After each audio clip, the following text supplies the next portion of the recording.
할렐루야. 오늘도 함께 예배하는 우리 모든 가족들, 가정에서 영상으로 예배하는 모든 가족들에게까지 하나님의 은혜와 능력과 평강이 넘치기를 주님의 이름으로 축원합니다. 인류의 시조 아담과 하와가 선악과를 따먹음으로 인해서 인류에게 주어진 운명은 죽음입니다. 당시 하나님께서 아담에게 이렇게 명령하신 바가 있습니다. 동산 각종 나무의 열매는 내가 임의로 먹되 선악을 알게 하는 나무의 열매는 먹지 말라. 내가 먹는 날에는 반드시 죽으리라. 하나님의 말씀은 반드시 지켜야만 하는 법이요 계명입니다. 그런데 아담과 하와는 불순종하여 선악과를 따 먹었고 이로 인해서 죽음을 피할 수 없는 운명이 되어버리고 말았습니다. 운명이라고 하는 말의 사전적인 정의는 모든 사물을 지배하는 불가피하고 필연적인 힘입니다.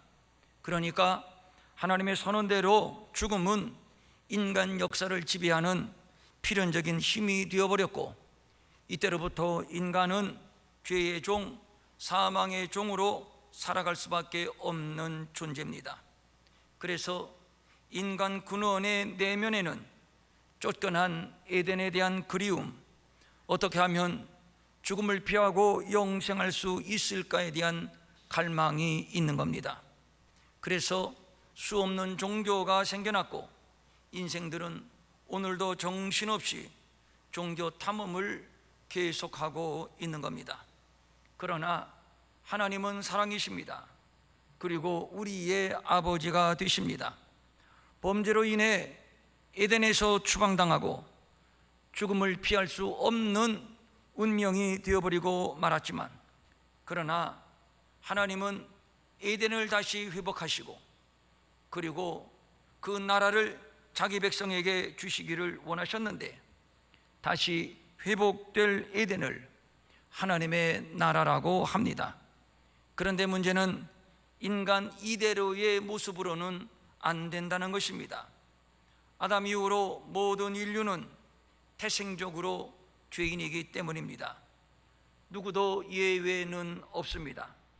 선한 양심, 의로움을 말하지만 내면의 본질은 모두 악하며 거짓이며 불의입니다.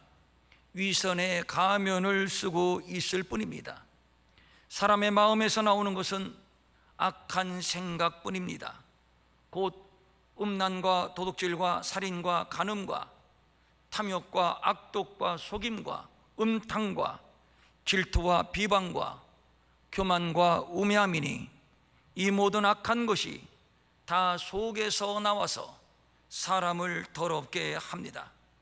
이런 것들이 있기 때문에 죄인이 아니라 죄인이기 때문에 이러한 것들이 우리 안에 득실거리는 겁니다.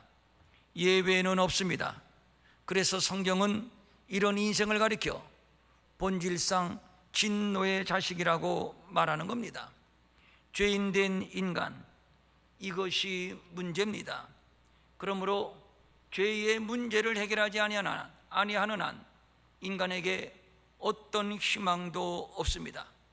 그래서 하나님은 당신의 아들을 세상에 보내셨으니 그가 바로 예수 그리스도입니다.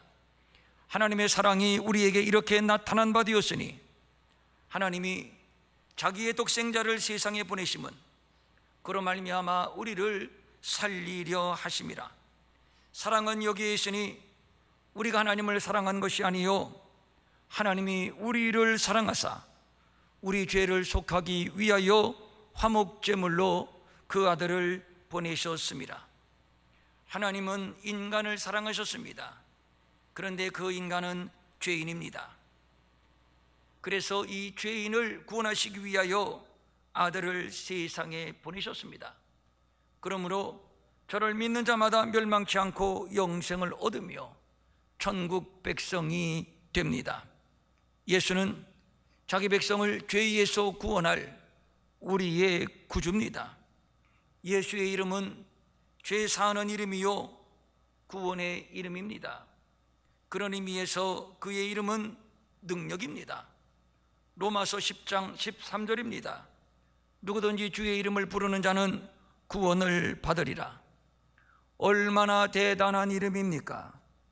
얼마나 대단한 능력인가요? 주의 이름을 부르기만 해도 죄 사함을 받고 구원을 받으니 말입니다.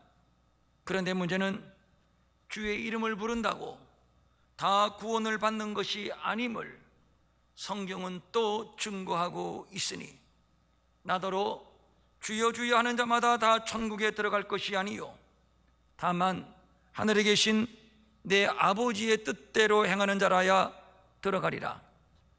이 말씀과 병행되는 말씀이 오늘 본문인데, 너희는 나를 주여 주여 하면서도 어찌하여 내가 말하는 것을 행하지 아니하느냐? 무슨 말씀입니까? 그냥 건성으로 종교적 구호로 주여 주여만 불러서는 안 되는 것이며, 반드시 행함, 즉 순종이 있어야 함을 말씀하는 겁니다. 행함이 없는 믿음은 죽은 믿음이라고 했습니다. 그러므로 믿음은 믿음인데 행함이 있는 믿음이어야 하는 것이죠. 기독교는 앉아서 참선하는 종교가 아닙니다. 모두를 기독교 신학자로 만드는 것도 아닙니다. 기독교 믿음은 주여 주여 외치는 구호에 있는 것이 아니라 아버지의 뜻대로 사는 삶을 말하는 겁니다. 만약에 그것이 아니라면 죽은 믿음이라고 단정하고 있습니다. 죽은 믿음으로 어찌 죄를 용서받고 죽은 믿음으로 어찌 구원을 얻겠습니까? 죽은 믿음으로 어찌 선한 싸움을 싸워 승리할 수가 있겠습니까? 오늘 본문은 주여 주여만 외치지 말고 행함이 있는 믿음을 강조하는데, 행함이 없는 믿음의 허구를 지적하고 있습니다. 이를 알기 쉽게 예를 들어 설명하고 있는데, 주초를 반석 위에 놓고 지은 집과 주초 없이 그냥 흙더미 위에 지은 집을 말하고 있습니다. 복음서는 그냥 흙이 아니고 다른 복음서 마태복음이죠, 모래 위에 지은 집을 말하고 있습니다. 집을 지을 때는 주초를 반드시 반석 위에 올려놓아야 합니다. 그래야 큰 물이 나서 당뇨가 부딪혀도 능히 요동하지를 않습니다. 그러나 반면 그냥 흙더미 위에, 그냥 모래 위에 집을 짓는다면 홍수가 나서 당뇨가 부딪힐 때 심하게 무너지고 파괴되는 것이죠. 행함이 있는 믿음은 주초를 반석 위에 놓고 집을 지은 지혜로운 사람 같을 것이요, 행함이 없는 믿음은 주초 없이 그냥 흙더미 위에 모래 위에 집을 지은 어리석은 사람과 같다고 말하고 있습니다. 이것은 맞는 말입니다. 바람이 불고 홍수가 날 때 우리를 지켜주지 못하는 믿음을 어떻게 참 믿음이라고 할 수 있겠습니까? 우리가 믿음을 갖는 궁극적인 목적은 구원입니다. 만약에 구원을 책임질 수 없는 믿음이라면 둘 중에 하나입니다. 하나님께 속았든지 아니면 자기 스스로에게 속았든지 말입니다. 그동안 우리는 주여 주여만 부르면 된다고 잘못 가르쳐 왔고 또 잘못 믿어봤습니다. 가능한 크게 부르게 했고, 그것도 부족해서 주여 삼창을 하게 했습니다. 주라는 말은 주인이라는 뜻입니다.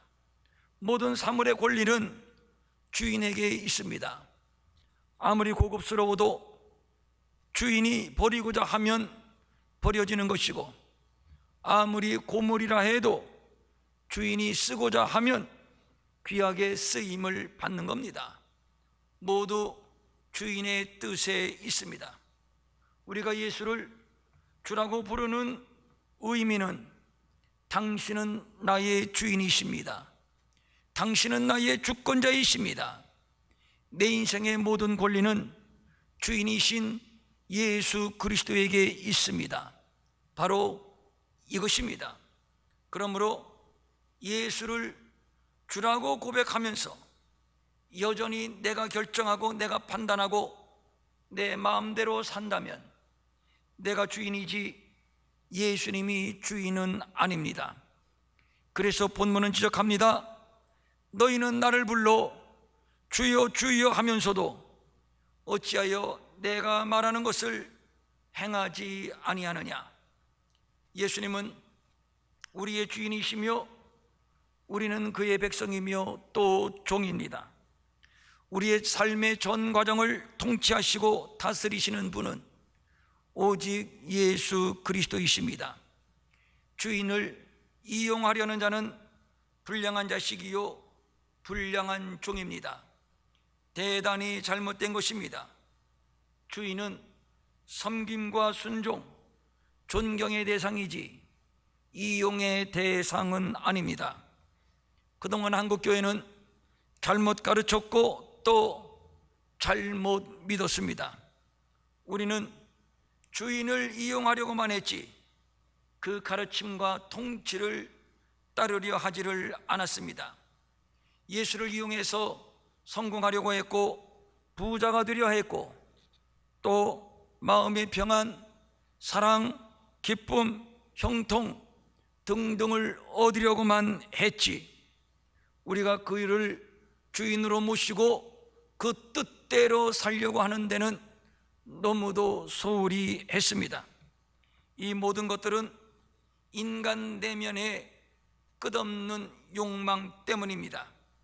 이 욕망의 해소를 위하여 공부를 하고 돈을 벌고 또 수양을 하고 또 이 종교 저 종교를 기웃거리기도 하는데 여기에 기독교가 드디어 해결사로 나선 겁니다. 그런 문제라면 교회에 와라, 예수를 믿어라, 한 방에 해결된다 라고 미끼를 던졌고 사람들은 이 미끼를 덥석 물었습니다. 이거야말로 교회 부흥의 욕망과 인간 내면의 욕망이 한 방에 해결되는 로또였습니다. 그래서 목청껏 주여 주여를 외쳤습니다. 3번은 기본으로 말입니다. 그리고 이 시점에서 주님은 우리를 향해서 말씀합니다. 너희는 나를 주여 주여 하면서도 어찌하여 내가 말하는 것을 행하지 아니하느냐. 같은 내용을 말하고 있는 마가복음 7장 21절은 구체적인 설명을 덧붙이고 있습니다. 나더러 주여 주여 하는 자마다 다 천국에 들어갈 것이 아니요 다만 하늘에 계신 내 아버지의 뜻대로 행하는 자라야 들어가리라. 그동안 우리는 이것을 간과했습니다. 주여 주여만 크게 불러라. 최소한 3번은 불러라. 그리하면 응답을 받는다, 복을 받는다, 기적을 경험한다 하여 우리는 주의 이름을 몽청껏 부르는 일에 몰두했습니다. 훗날 우리는 주님 앞에 설 것입니다. 그때 주님이 우리에게 이렇게 질문을 하신다면 우리는 무엇이라 대답할 수 있을까요? 너는 세상에 있을 때 나를 무엇이라고 불렀니? 내 주님이라고 불렀어요. 열심히 불렀어요. 한 번 부르기 시작하면 3번은 기본으로 불렀어요. 우리는 이것을 주여 삼창이라고 했어요. 자신만만하게 대답을 할 겁니다. 우리 주님이 또 이렇게 질문을 하신다면 어떻게 대답할 수 있을까요? 그렇다면 너는 실제 삶에서 나를 주인으로 삼아 내 뜻대로 살았는가?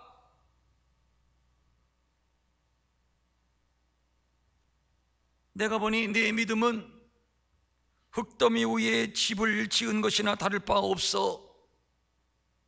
행함이 없는 내 믿음은 죽은 믿음이었고, 그 죽은 믿음을 가지고 너는 천국에 들어갈 수 없어.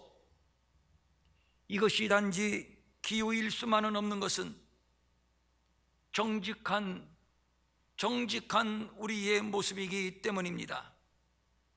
진실로 예수 그리스도가 내 삶의 주인이 되신다면, 그렇다면 한번 여쭙습니다. 내 삶의 실권을 주님께 이양했는가요? 예수가 주인이라면 나는 종입니다. 그러므로 나의 모든 권리는 주인에게 있습니다. 이를 바울은 이렇게 말하고 있습니다. 내가 그리스도와 함께 십자가에 못 박혔나니 그런즉 이제는 내가 사는 것이 아니요 오직 내 안에 그리스도께서 사시는 것이라. 이제 내가 육체 가운데 사는 것은 나를 사랑하사 나를 위하여 자기 자신을 버리신 하나님의 아들을 믿는 믿음 안에서 사는 것이라. 그리스도께서 십자가에서 죽으실 때 나의 옛사람도 함께 죽었습니다. 뿐만 아니라 그리스도께서 부활하실 때 나도 그리스도와 함께 부활을 했습니다. 그런데 존재가 달라졌으니 이제는 내가 나의 주인이 아니라 돈이나 내 안에서 꿈틀거리는 인간 내면의 욕망이 나를 이끌어가는 것이 아니라 나를 위하여 죽으신 예수 그리스도, 부활하여 생명의 주가 되신 예수 그리스도, 그분이 나의 새로운 주인이 된다는 사실입니다. 이제는 그분이 나를 주장하고 그분이 나를 통치하고 관리하실 겁니다. 내가 나를 주장했던 옛사람은 죽었습니다. 이제는 그분, 부활하신 예수 그리스도, 그분이 나의 주인이 되시며 이제는 그분이 나를 이끌어 가십니다. 그래서 이제는 나를 사랑하사 나를 위하여 자기 자신을 버리신 하나님의 아들을 믿는 믿음 안에서 살게 되는 것입니다. 이 시간 우리는 스스로에게 질문을 던집니다. 내 안에 누가 있는가? 내 안에 무엇이 있는가? 오늘도 내 삶을 이끌어가는 주체가 무엇인가? 누구인가? 이 물음에 의미 없는 주여 주여라는 외침은 스스로 속는 일입니다. 구호가 중요한 것이 아니라 진실로 예수 그리스도가 나의 주인이 되시고 나는 그의 종이요 백성이라는 고백으로 사는 삶이 중요한 것입니다. 그 고백적인 삶이 예배요. 이를 로마서 12장 1절은 이렇게 말씀하고 있습니다. 그러므로 형제들아, 내가 하나님의 모든 자비하심으로 너희를 권하노니 너희 몸을, 너희의 삶을 하나님이 기뻐하시는 거룩한 산제물로 드리라. 이는 너희가 드릴 영적 예배니라. 예수를 믿는다는 것은 주인을 바꾼다는 얘기입니다. 예수님께서 제자들을 부르실 때의 일입니다.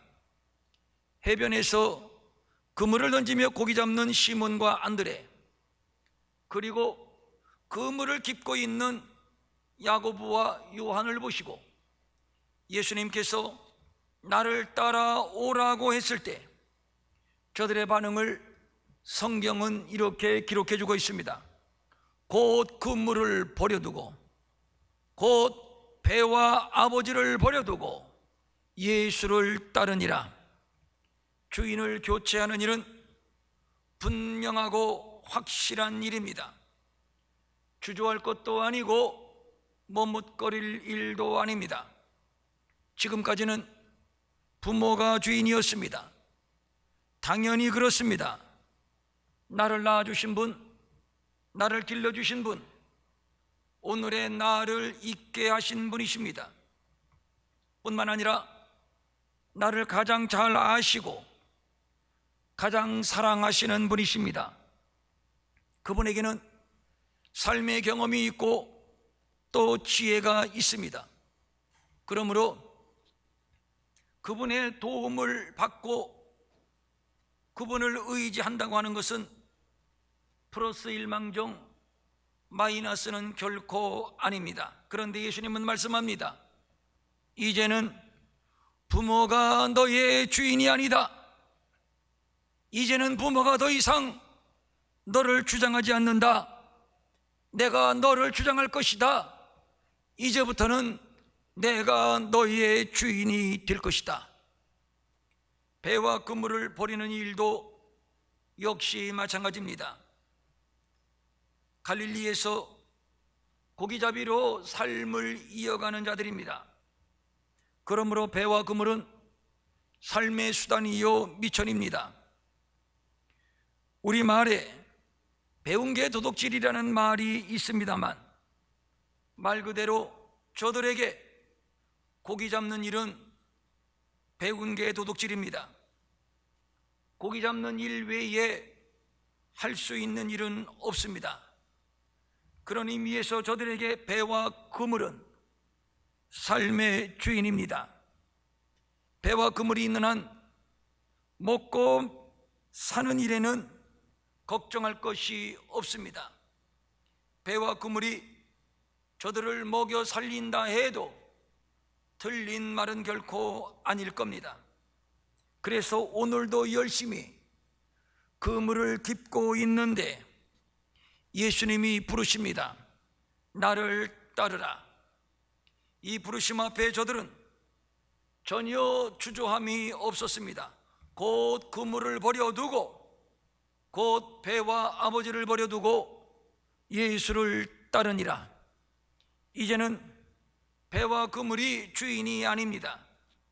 이제는 배와 그물에 매여 살지 않을 것입니다. 예수 그리스도로 주인을 교체했기 때문입니다. 예수님께서 제자들을 부르시기 바로 직전의 상황에 대해서 마태복음의 기록이 이것입니다. 그때부터 예수께서 비로소 전파하여 이르시되 회개하라 천국이 가까웠느니라 하시더라. 예수님은 주인으로 오셨습니다. 역사의 주인으로 오셨고 우리 모두의 주인으로 오셨습니다.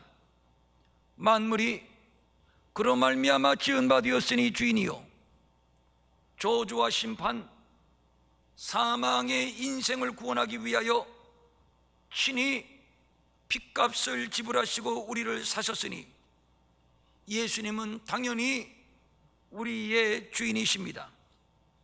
회개하라 천국이 가까웠느니라 외치는 예수를 제자들은 한눈에 알아봤던 것이고 그래서 즉시 예수님을 주인 삼아 그를 따라 나섰던 겁니다. 물질은 인생을 좌지우지하는 막강한 파워를 가지고 있습니다. 돈 때문에 양심을 속이고 돈 때문에 사람을 죽이고 돈을 벌기 위하여 공부를 하고 권력을 얻기도 합니다. 돈 때문에 피를 나눈 부모 형제가 하루아침에 원수가 되어 법정에 서기도 하고 중마고 후 절친과 절교를 하기도 합니다. 지구가 태양을 중심으로 해서 돌듯이 인간사는 돈을 중심으로 돌고 있습니다. 돈 있는 곳에 사람들이 모이고 돈이 있는 곳에 화려한 문명이 꽃을 피웁니다. 요즘 우리나라에는 부동산이 요동치고 있습니다. 부동산이 무엇입니까? 돈입니다. 돈에 의하여 민심이 요동치고 있습니다. 코로나 재난구호금으로 인해서 국회의석 180석을 얻었다는 것이 무슨 의미이겠습니까? 돈이 권력이요, 돈이 주인입니다. 돈에 따라 민심이 이리 가기도 하고 저리 가기도 하고 요동치는 겁니다. 그런데 제자들은 예수님의 부르심 앞에 배와 그물을 현장에서 버려두고 예수를 따랐습니다. 가상세계에서나 있을 법한 얘기지 현실 사회에서는 굉장히 어려운 얘기입니다. 우리가 예수를 믿는다 하지만 그러나 솔직한 고백은 아직도 나의 주인은 물질입니다. 아직도 내 안에 타락하고 조속한 인간의 욕망입니다. 오늘 예수님이 던져주시는 도전은 이것입니다. 진정 너희들에게 주인은 누구인가? 우리는 대답을 합니다. 물론 예수님이십니다. 다시 예수님이 말씀합니다. 그렇다면 어찌하여 주여 주여 외치면서 실제 삶에서는 나를 배제시킨 채 불순종의 삶을 사는가? 그리고 말씀합니다. 집을 짓되 주추를 반석 위에 놓은 집은 큰 물이 나서 당류가 부딪힐 때 요동하지 않지만 주추 없이 흙 위에 모래 위에 집을 짓는다면 당류가 부딪힐 때 무너지고 파괴되느니라. 주추를 반석 위에 놓은 집은 말씀을 듣고 순종하는 믿음, 즉 예수님을 주인으로 모시는 자들이요, 흙 위에 집을 지은 자는 말씀을 듣지만 순종하지 않는, 즉 예수님을 주인으로 모시지 않는, 주여 주여 공허하게 외치기만 하는 행함이 없는 껍데기 믿음, 죽은 믿음인 것입니다. 마태복음은 설명을 덧붙이고 있습니다. 많은 사람들이 주여 주여를 부르며 선지자 노릇을 하고 귀신을 쫓아내고 많은 능력을 행했어도 이런 자들은 모두 불법을 행한 자들이다. 이런 자들은 비가 내리고 장수가 나고 바람이 불어 그 집에 부딪히게 될 때 반드시 무너지고 파괴될 것이다. 그러면 바람이 불 때는 언제고 비가 오고 장수가 날 때는 언제인가요?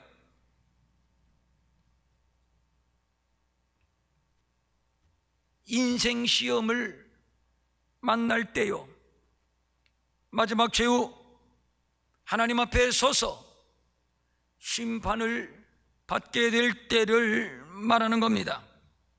이제 강력한 바람이 이 나라에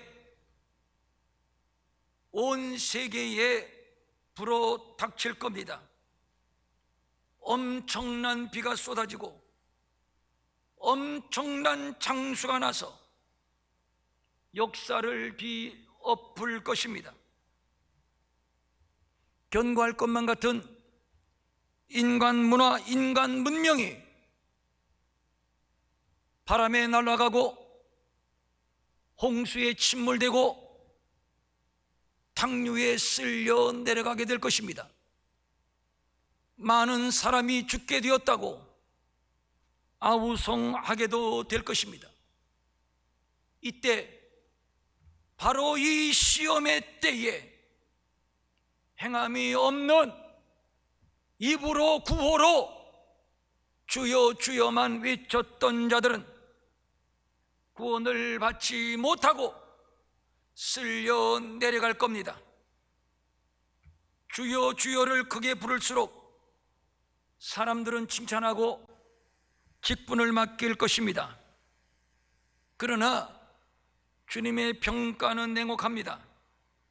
그때에 내가 그들에게 밝히 말하되 내가 너희를 도무지 알지 못하노라. 불법을 행한 자들아 내게서 떠나가라 하리라. 밝히 말하되 도무지 알지 못하노라. 단호한 심판을 말하는 것입니다. 그러므로 집을 잘 지어야 합니다. 견고히 지어야 합니다. 잘 짓는다는 것은 주추를 반석 위에 세우는 것을 말하며, 반석 위에 세운다는 것은 말씀을 듣고 순종하는 지혜로운 사람을 말하는 겁니다. 우리의 믿음은 주여 주여 주문을 외우는 종교 행위가 아닙니다. 예수님이 말씀합니다. 좋은 나무가 나쁜 열매를 맺을 수 없고 못된 나무가 아름다운 열매를 맺을 수 없느니라. 아름다운 열매를 맺지 아니하는 나무마다 찍혀 불에 던져지느니라. 좋은 나무인지 나쁜 나무인지는 열매를 보면 압니다. 열매가 증거요, 열매가 입증을 합니다. 우리 주님은 주여 주여 구호를 듣고 평가하시는 것이 아니라 열매를 보고 판단하신다 했으니, 열매가 무엇입니까? 하나님의 말씀을 듣고 지키고 순종하는 것입니다. 예수님이 오셔서 말씀하신 첫 마디가 회개하라 천국이 가까웠느니라 였습니다. 천국이 가까웠습니다. 예수님은 천국을 가지고 우리에게 오셨습니다. 아니, 예수님 자신이 천국이 되어 우리 가운데 오셨습니다. 천국, 이 하나님의 나라를 얻기 위해서는 회개해야 합니다. 그런데 성경은 단순한 회개를 말하지 않고 눈물 콧물 흘리며 주여 주여 잘못했습니다, 단순히 이것을 말하지 않고 회개에 합당한 열매를 말하고 있으니, 회개에 합당한 열매는 예수 그리스도를 주인으로 삼는 일이요, 그 증거는 주인에게 순종하는 삶을 말하는 것입니다. 이 믿음이 바로 비가 내리고 장수가 나고 바람이 불어 그 집에 부딪힐 때 능력으로 보호를 받아 구원을 받는 증거, 표적이 되는 것입니다. 마태복음 16장 27절입니다. 인자가 아버지의 영광으로 그 천사들과 함께 오리니 그때에 각 사람이 행한 대로 갚으리라. 따라합니다. 그때에 각 사람이 행한 대로 어떡하리라? 갚으리라. 무엇을 보고 갚은다? 각 사람이 행한 대로. 주여 주여 얼마나 큰 소리로 삼창을 했는가? 이것을 보시고 갚는 것이 아니라 각 사람의 행위대로 얼마나 믿음의 삶을 살았는가? 얼마나 예수 그리스도를 주인으로 모시고 그 통치를 받으며 순종하며 살았는가? 얼마나 삶을 통해서 선한 열매를 맺었는가? 그것을 보시고 갚아 주신다고 말씀을 했습니다. 사랑하는 성도님들, 주여 주여만 외친다고 되는 것이 아닙니다. 행함이 없는 믿음은 죽은 믿음입니다.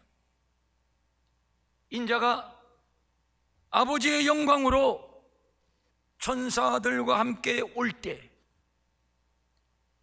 그때에 그때의 우리 주님은 각 사람의 행위대로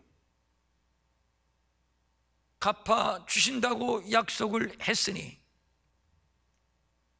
이제 우리의 삶은 온전히 주님 예수가 우리의 주인이시요, 우리는 그의 통치를 받으며 그의 말씀에 순종하는 주님께 올려드리는 믿음의 삶을 살아갈 수 있기를 주님의 이름으로 축원합니다. 축원합니다. 아멘. 다 같이 일어나셔서, 오늘은 찬송은 안 부르고요,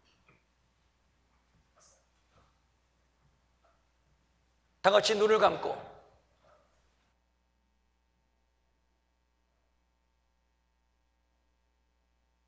연일 중국의 홍수가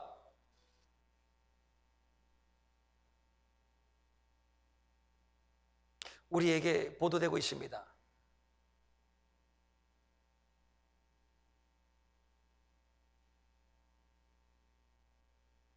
도로가 파손되고 도시가 잠기고 어지간한 집들은 다 쓸려 내려가고,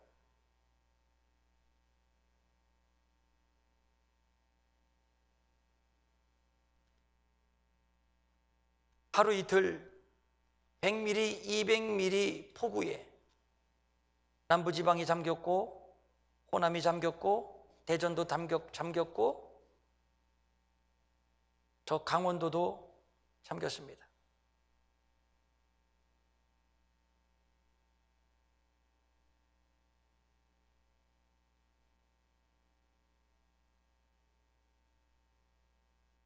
무서운 회오리가, 무시무시한 홍수가,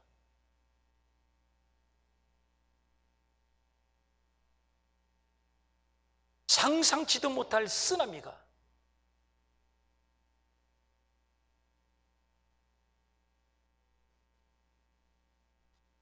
어떤 때는 전쟁으로, 어떤 때는 경제의 기근으로, 어떤 때는 전염병으로,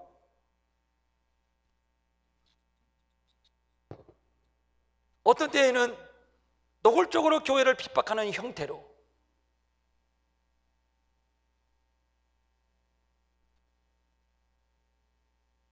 인류를 덮칠 것입니다. 우리를 덮칠 것입니다.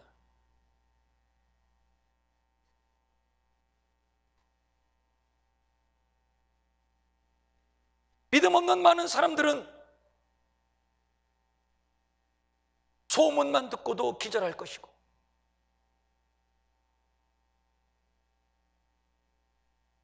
산들아 바위야 우리를 좀 숨겨다오,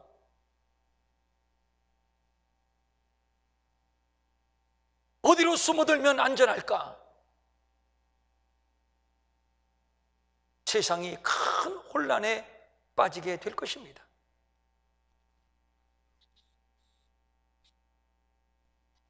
사랑하는 여러분, 그렇지만 우리가 흔들리지 아니하는 것은, 우리가 두려워하지 아니하는 것은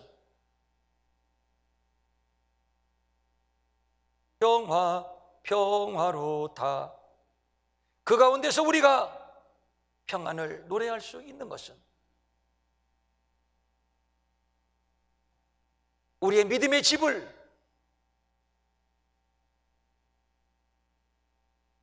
반석 위에 지었기 때문입니다. 그 반석은 예수 그리스도요, 그 반석은 나의 믿음이요, 그 반석은 나의 주인이십니다. 주인이신 그분이 우리를 붙들 것이고 지킬 것이고 보호할 것이고, 그리고 마침내 구원하실 것입니다. 여러분, 그렇게 믿습니까? 그러므로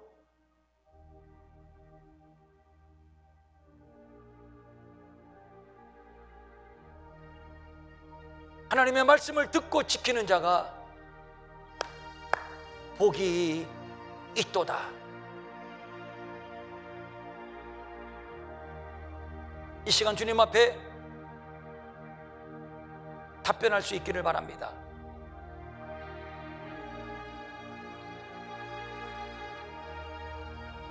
나의 주인은 예수 그리스도이십니다.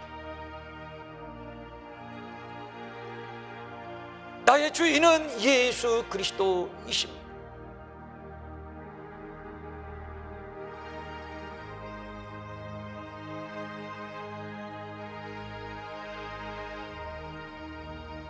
나의 주인이여 예수 그리스도여, 나를 다스려 주옵소서. 나를 통치해 주옵소서. 나를 이끌어 주시옵소서. 환난 속에서 나를 보호하시며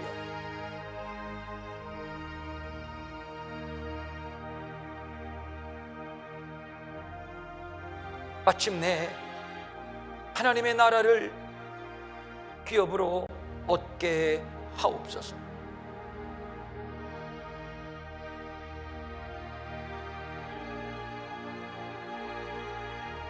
시시하게 예수 믿지 맙시다.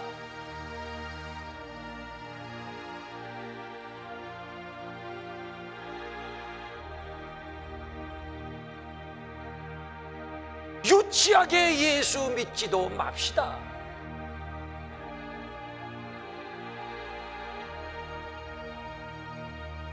내가 바둥거린다고 뭐가 되던가요?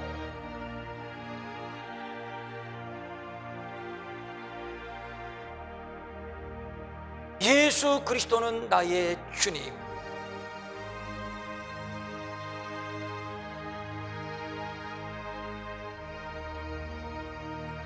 그분에게 이 시간 다 맡기십시오. 다 맡기십시오.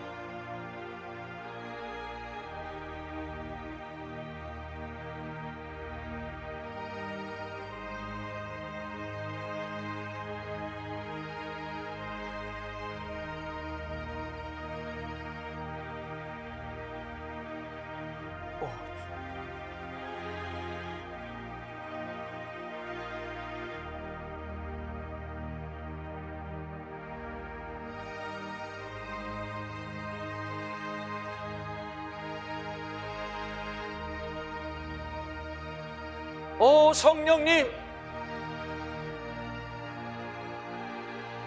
우리의 믿음을 견고히 세워주시되 반석 위에 세워주시옵소서. 반석 위에 세워주시옵소서.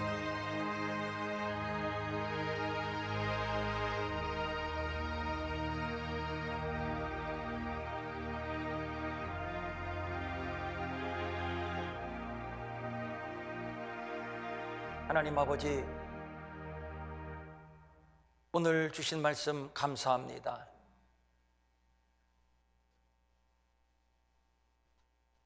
주여 주여는 잘하는데 어째서 내 삶의 주인이 교체되지 않는지요?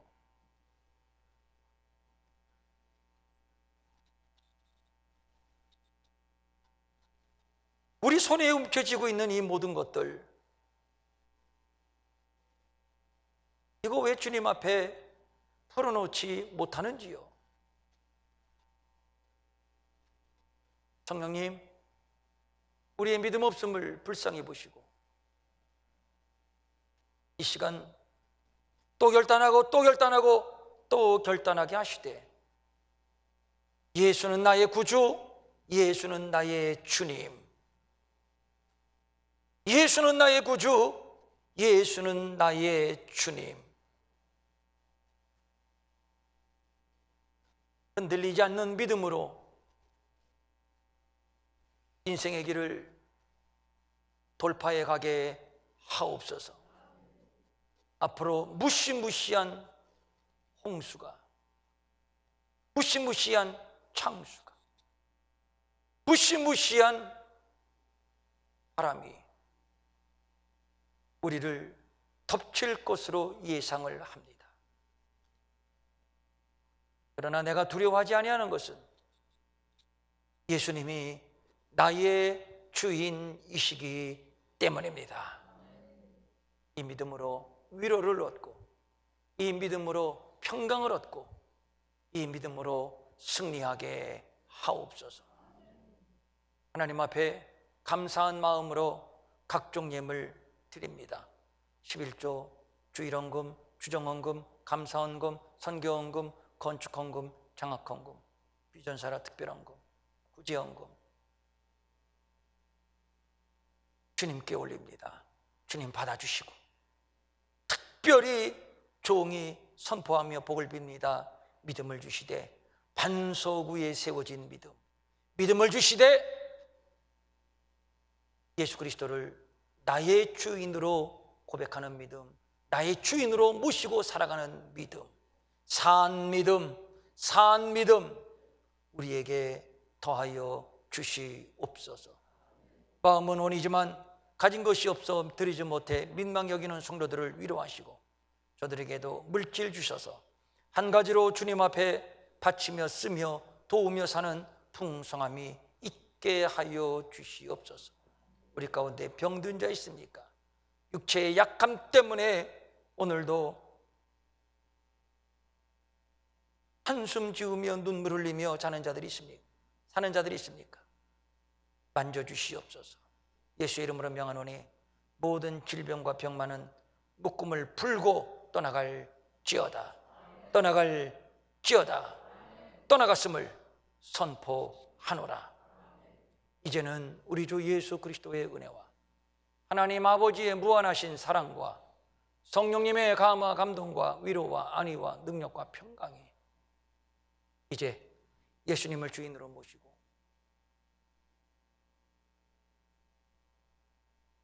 어떤 시험, 어떤 환난 속에서도 보호받기를 간절히 소망하며 그 길을 가겠다고 결단하는 모든 성도들, 또 가정에서 예배하는 모든 성도들, 또 반석기도처 머리 위에 영원히 함께 없으기를 간절히 축원하옵나이다. 아멘.